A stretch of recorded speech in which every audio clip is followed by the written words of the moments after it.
Do they ever stop talking?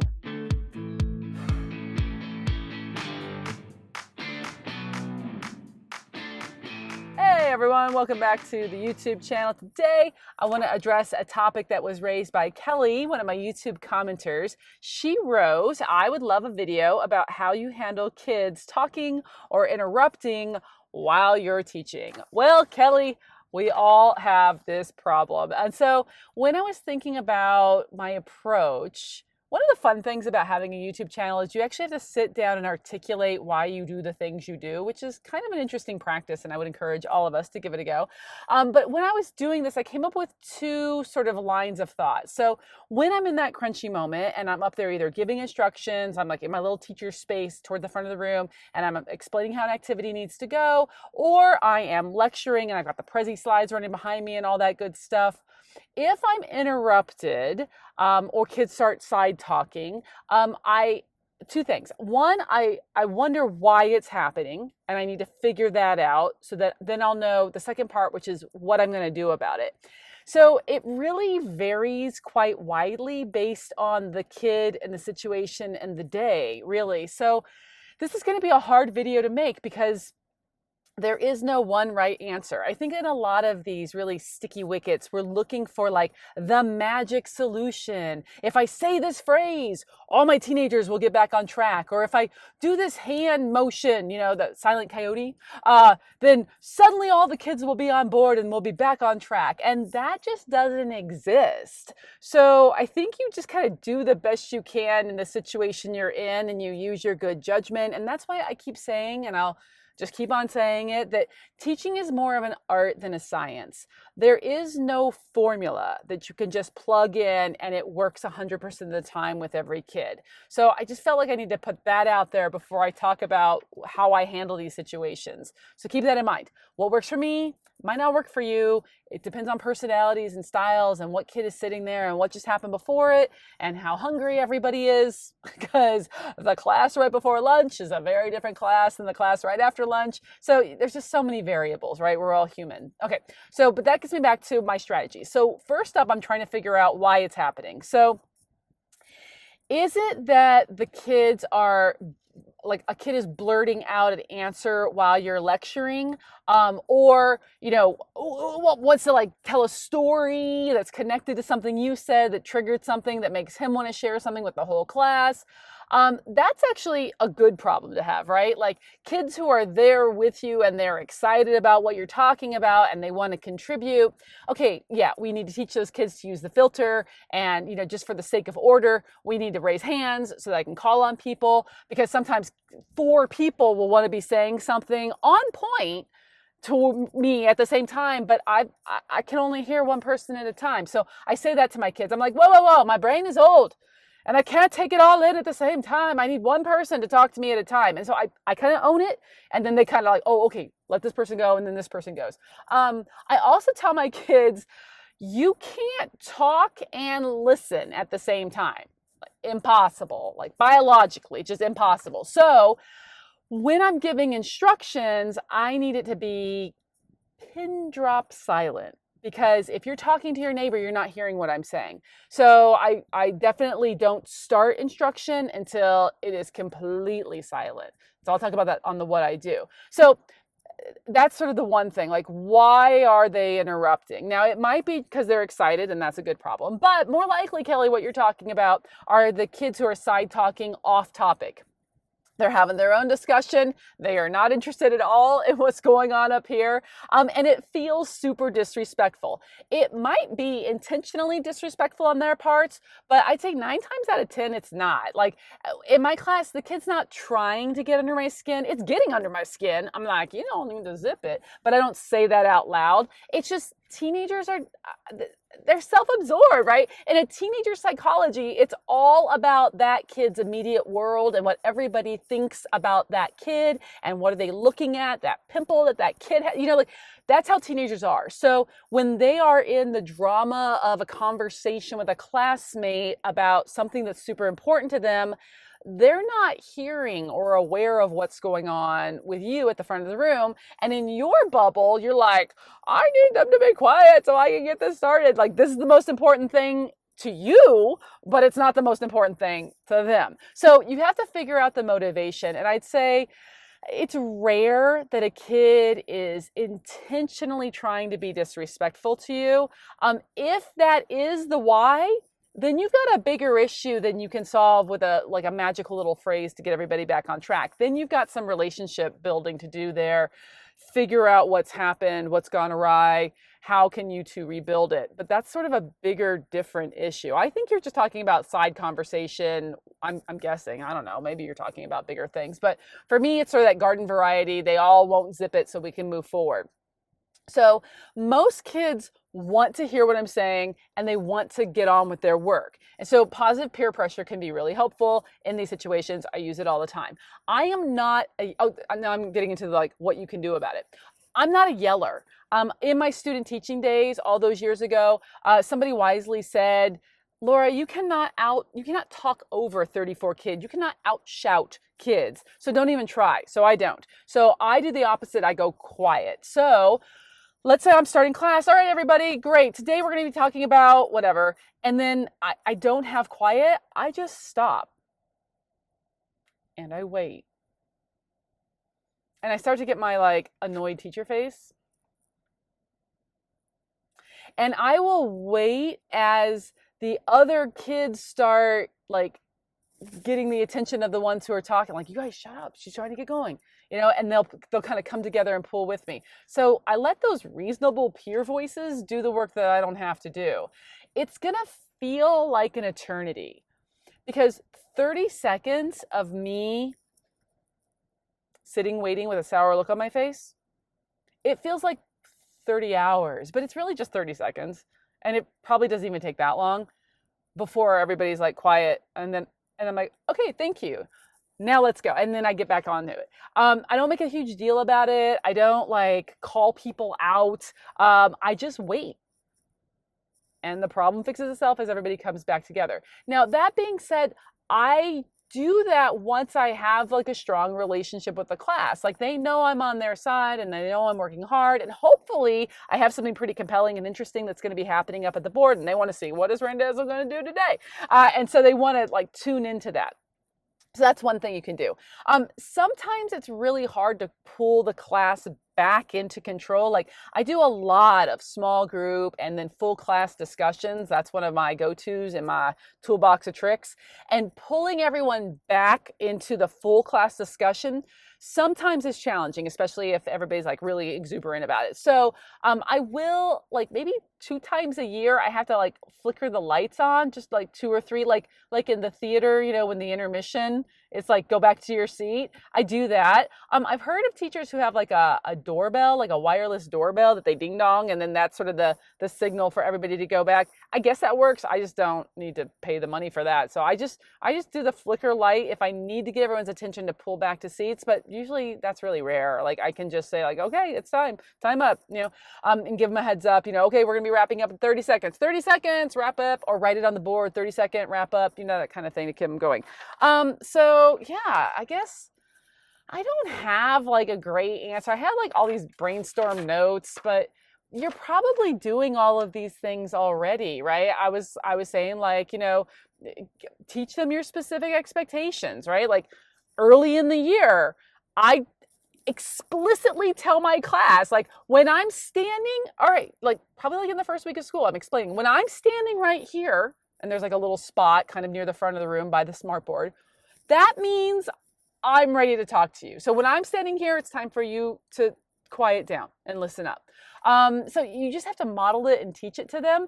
And then you have to remind them because they're kids and they're still learning. If it's chronic with individuals, I'll do all the regular things. Again, no magic wand here. I talk to them privately after school, or after class. I would never hold the whole class back.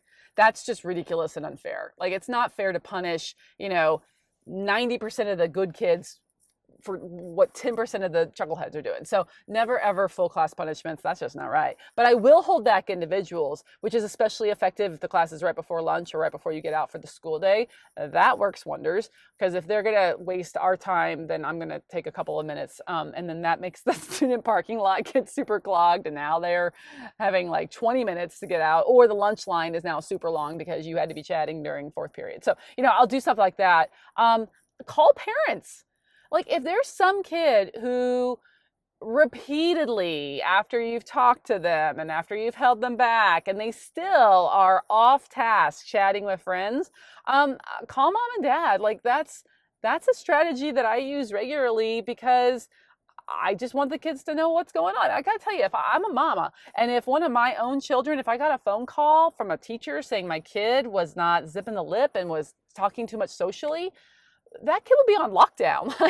And that's what happens with the parents. Like most parents are reasonable people and will help you on your end of things. Now, again, you start those phone calls in a really positive, complimentary way. Like you flatter them. You say, I'm really enjoying getting to know Andrew. He's an amazing kid. He's contributed a lot. I have noticed though, that there's an issue with transitions. He's really social. And even though I've changed his seat and I've talked to him privately, he's really having a hard time with self-control. So maybe you could remind him of that. And then you just talk to the parents like that. So flatter and then, elicit their help for, getting the kid back online. Generally one day without their cell phone and they're back behaving like they know they're supposed to. Like our kids are 15, 16 years old. They've been doing school a long time. They know what they're supposed to be doing. They just need a little reminding, and they need to see where your line is, right? Especially at this time of the year. It's all about testing and challenging, and will you follow through? And the answer is yes, you will follow through evenly with everybody. You don't pick on anybody. You just, you take care of business. So I don't know. I feel like I'm rambling now. I guess there's no magic answer. Change the seats. Bring them always closer to you. Never like, sometimes you just want to sit that kid far away on the other side of the room, but that's the hot zone, right? Like it's going to get worse. So instead I bring that kid closer to my desk if I have to change the seats. In real specific cases, sometimes I will make that chatty kid my helper. And so the way I do vocab is I project the word. We brainstorm. I give them the part of the speech and the definition, and the kids are writing that down. And then as a class, we brainstorm synonym, antonym, and then I project a sentence that they write down. I'll put one here so you can see what it looks like. Well, after the kids have seen me run the show a couple of times, they kind of know what's going on. So I might have that chatty student ask them ahead of time, hey, do you want to like co-pilot with me? And bring them up and fold them into it and have a good time and say like, hey, JJ, what does this word remind you of? Like I tell a funny story and I'm like, does that remind you of anything from your world? And JJ will do that. And you can even just print off the slides for JJ. So he's not missing out on note taking, but he is part of the solution. These kids are super powerful and charismatic. I have found the really chatty ones, they are social and they love talking. And so let's use that power for good and channel it, harness it so that it becomes a resource for us. Instead of something to fight against, find ways to fold it in. And then that kid is like your super fan. Then you've recognized something cool about that kid. Instead of it being, loggerheads, it's now we're all working together to like move the class forward. You could talk to them about a class and just say, I've noticed you've had a hard time staying focused, and just like tell them that you notice them. And then they feel noticed and they feel good and they feel like you care. I'm going to tell you, with a kid like JJ, and there is no real JJ, I just made that up. Well, there is a real JJ, but his name's not JJ. You know that kid. But with the JJs of the world, they're not just like that in your class. JJ is like that all day long. And I bet if you talk to all his other teachers, they'd be like, oh my gosh, that kid never stops talking, because that's who JJ is. JJ is going to be a salesman, or maybe he'll be a podcaster. I don't know. Maybe JJ will have a YouTube channel because he loves to talk. So let's identify that as a strength and then harness the power as we go. Okay, so I feel like there was something else I was going to say, and then of course it flies out of my head. Right. Okay, so if you've done all of these things and the kid is still having impulse control, still like talking at inappropriate times, not using the filter, there might be something else going on. It's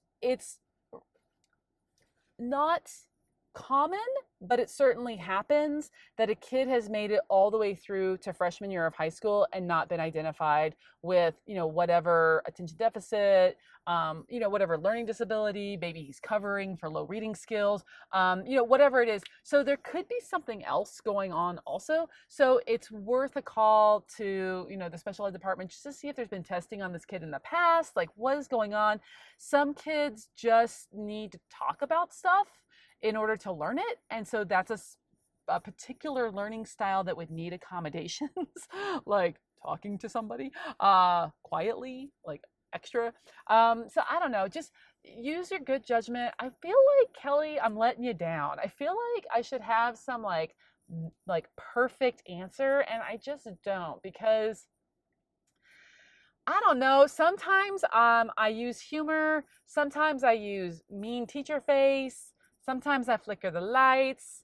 Sometimes I just look sad and down at the carpet, and I have like my moment of, and then the kids like see me and I'm like, oh, Inez, are you okay? And suddenly we're all back on track. You just got to figure out in that moment what's right for you. Man, this is not a good video. So I don't know, maybe I'll delete this and start over, or maybe I won't. Maybe I'll just let this one go. I will say, I always stay positive, even when I'm frustrated. And I would never tell a class to shut up. I would never tell anyone to shut up. That's one of my pet peeves. Like, even like, all right, everybody, shut up already. I just don't pull that off. Mutual respect and checking in with people just gets you so much further. Like, you've got to work with these kids all year long. So I don't want to have a aggressive or a hostile kind of thing. Like, whenever possible, I just try to be reasonable and explain why I need them to stop talking right now so that I can give instructions. And then later, when we have group work, then we can have our discussions. I also talk to my kids also, like while they're in small groups, I'll work the room and I'm talking to lots of kids. And a lot of the time it's on topic, but sometimes it's not, because kids just want to tell me stuff. And so I want to hear it. So that's a good time to kind of get that out. And then I've talked about quarter trios, is gameplay, like that's a fun time. So fold in fun times. Like, I don't want to have, again, this is the most random video. I don't want to have robot children, like, that's just not a classroom that I'm interested in leading, where everybody's in a row and everybody's sitting with their hands, like listening very attentively. Like, learning's noisy and there should be a low level hum of activity, at least in my classroom. So I guess also, Kelly and everyone, let's keep our expectations realistic. Like, I don't know. I don't teach at like a New England prep school where everybody sits and gets. I like active learning, and that's going to be noisy. So harness the noise and energy, get comfortable with it. Teenagers are noisy. It's just who they are. They get excited about stuff, and I love it. So hopefully you'll find a way to navigate it too. I'm going to stop talking because I don't have a solution. I have what I do, and it works for me most of the time, but not all the time. Sometimes you got to call mom and pops. What do you do? How do you solve this? Is there a magic phrase? Does Silent Coyote have the power? I don't know. I've never ever done Silent Coyote with kids. I feel like this is really like elementary. Whenever I see this, I think University of New Mexico. Everyone's a Lobo, wolf, wolf, wolf. That was my alma mater. Oh, Lobos. That's all I got. So no Silent Coyote. Ooh. Just be reasonable and explain your expectations to kids, and I think that they'll meet you in kind. Kelly, I feel like I've let you down, but that's what I got this week. All right, hope you guys are having a good week. I'm tired. I'm rambling. I gotta go. Thanks, everyone. Bye.